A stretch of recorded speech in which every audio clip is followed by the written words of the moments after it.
Hi guys! Ako si Lance and this is my YouTube channel. Welcome back sa aking YouTube channel. I know it's been a while since hindi ako nakapag-vlog, no?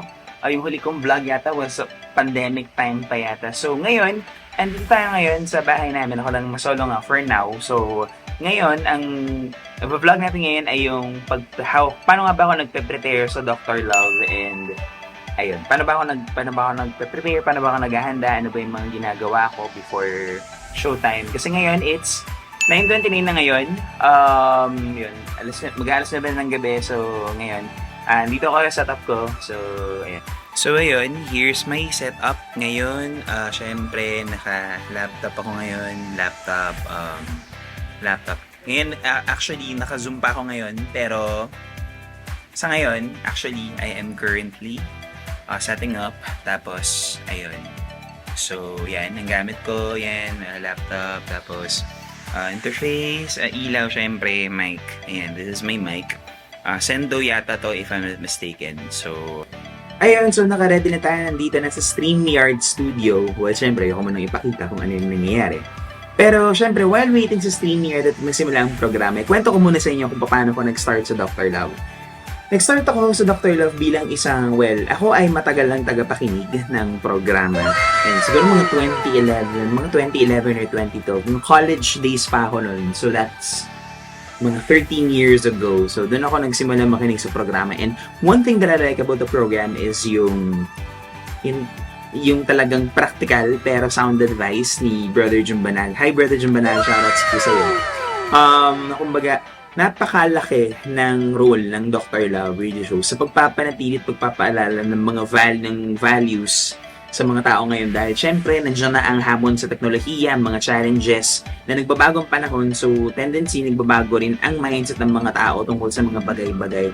At napapansin ko na yung moral values ay nawawala na sa kapaligiran natin. So napakalaki ng value at ng role ng programa para mapanatili yung mga kabutihang asal na dapat pa rin nating asamin at dapat pa rin nating taglayin lalo na sa panahon ngayon na yun na nga nandyan ang fake news, ang challenges sa technology na ang mga tao hindi na masyadong naalala yung ano ba yung dapat na mahalaga at dapat na talagang gawin sa mga sitwasyon sa iba't ibang buhay natin.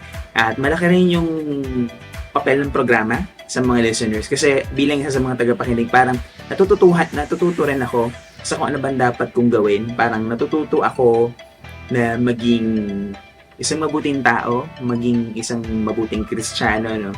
Sa lahat ng oras. At syempre, ang pagiging mabuting Kristiyano naman, hindi naman siya overnight. It's a process. Pero sa tulong ng Dr. Love, kumbaga, isa yon sa mga tools na para subukan nating alalahanin yung mga bagay na sa tingin natin nakakalimutan na natin sa pang-araw-araw natin na buhay. At ayun, so shoutouts po kay Brother June Banaag at sa 105.1 True FM team na nagpatuloy po sa akin. At syempre, kwento ko na rin, March 12 of 2023 nung ako ay nakapasok sa programa. Technically, nagsimula yun sa pag-uusap, no? Nagsimula sa pag-uusap on air na sinabi ko, it was supposed to be ang mangyayari, ako yung mangi-interview sa kanya dahil meron akong maliit na project lang naman sa Spotify na Kwentong Biyahe the Podcast, which is actually inactive pa siya ngayon, pero in the coming weeks, God willing, magiging inactive ulit tayo. And yun, kumbaga nagsimula ako nung time na yun, it was an anniversary special ng time na yun. So April, I think it was March, or basta March, parang gusto ko siyang kausapin para maging bahagi siya ng show ko for April of 2023. Tapos, anong nangyari? Parang isang producer or kung sino man na nakausap ko, nag-reply sa akin sa chat. So, kung napalang ko rin mukha ako, nag-message ako sa Dr. Love Facebook page. At sabi, ayun, so, tapos yun, sabi, pwede ba na mag-usap sa area? Then, ako naman, syempre, parang, bakit, nung una, parang nahihiwagan ako na bakit kailangan akong kausapin sa area.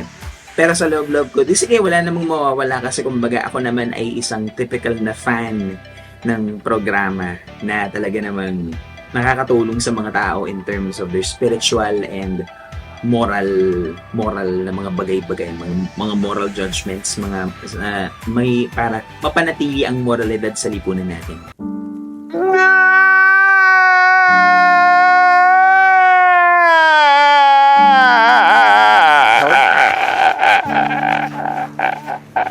So yun, nakausap ako tapos parang from that point, sinabi ko na ako isang spoken word art. Ako ay nagtatanghal ng spoken word.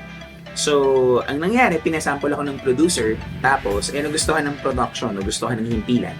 So, sabi, okay, sige, aanyayahan ka namin every Monday, tumula ka ng isang tula kada linggo, na iba't ibang tema. So parang ako, from a simple tagahangan, naging bahagi na rin ako ng programa. And I'm happy to tell you na 2 taon na akong tumutula sa programa, 2 taon na akong bahagi ng programa. At sana ang panalangin ko ay syempre, magpatuloy akong maging bahagi ng programa. Maraming salamat po sa mga listeners din po natin na pinapatuloy niyo po ako sa inyong mga talapihitan at yung mga Facebook, sa inyong mga Facebook accounts, no, sa mga talapihitan nyo, sa mga TV, sa mga inyong mga telebisyon, para maalayan ko kayo ng mga tula na talaga namang hindi matatawaran, na parang hitik na hitik sa value sa iba't ibang sitwasyon ng buhay natin. At yun po, malaki pong pasasalamat ko po sa bumubuo po ng 15.2 FM para po sa pagkakataon po, pagbibigay po sa isang katulad ko ng oportunidad para maipakita kung ano ba ang meron tayo bilang mga Pilipino na mga talento na dapat nating i-embrace at dapat nating pagyamanin sa paglipas ng panahon. So yun naman, tama naman ang kwento. So yun, ready na tayo.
Okay, ayun. So, tapos na ako sa Dr. Love video show. Just finished my set sa Dr. Love. Muli po, maraming salamat. Huwag po kayong kalimutan mag-subscribe sa aking YouTube channel po para sa iba pang mga ganap. So, muli po ako pa si Lance Abelion. Magandang gabi po.